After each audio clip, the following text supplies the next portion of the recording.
flee. Life sucks. When it storms, it blows in one kick-ass blizzard. It seems my life once again is at a tailspin.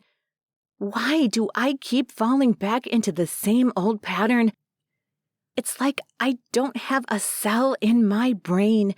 I keep picking the wrong people over and over.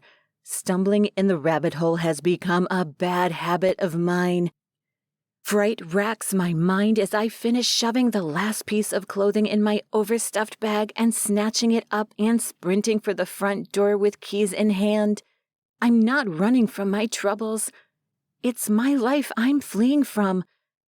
I knuckle the blood from my busted lip, darting downstairs, 2 steps at a time, dragging my heavy bag with me. The crisp night smells like ice. It bites my bruised cheek and swollen eye. I lift my eyes to the ominous canopy of clouds. The meteorologist finally got this prediction right. The frozen grass crunches under my feet while icicled trees slump low and ice flakes cover my long black hair and shoulders like a white, wintry shawl. A shiver runs through me as I try to ignore the throbbing pain. I can't catch my breath. It feels like someone's hand is clamped around my lungs and squeezing as I beg for air. But I can't slow down. I have to get out of town quickly before my boyfriend, Tad, returns.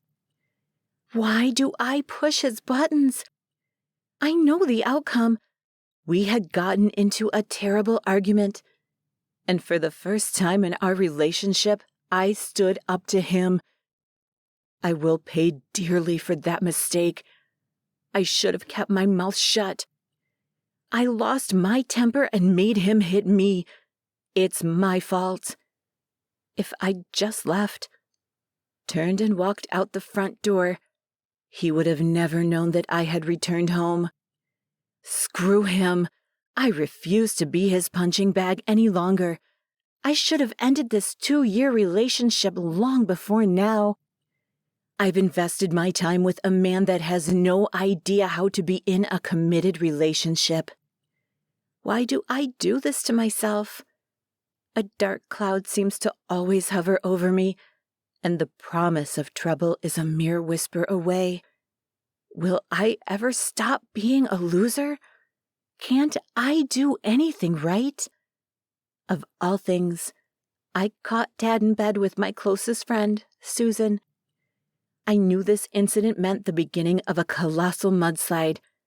The whole scene is as fresh as the cut on my busted lip and as deep as the bruise on my cheek. Strangled with cheap, heavy perfume, I stand in the doorframe of our bedroom, gaping at Tad and Susan entangled between the sheets in the throes of sex. I drop my bag. What the hell?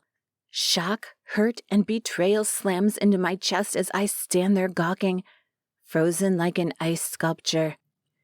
Susan yaps and scrambles for her clothes, scurrying past me, darting for the front door. I glower at my friend, but let her go. Why bother? She has bigger problems than me. Dealing with her 6'4" husband should serve her right. My eyes target Tad as he takes his time slipping on his jeans. The fat grin beaming across his face suggests his lack of remorse. What are you staring at? His voice is cold and aloof. Tears well in my eyes as I ask, how long has this been going on? I cross my arms, holding his baleful gaze. Stop your sniffing. I declare, Miss Baker, I do believe I'm a grown man. Don't have to answer to you, he mocks. A man? I scoff.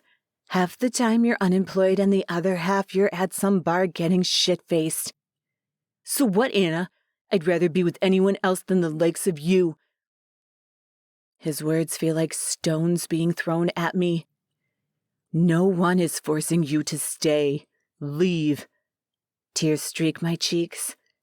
Tad steps up in my face, his lips quivering with bitterness. I'm not going anywhere, bitch. I like it here.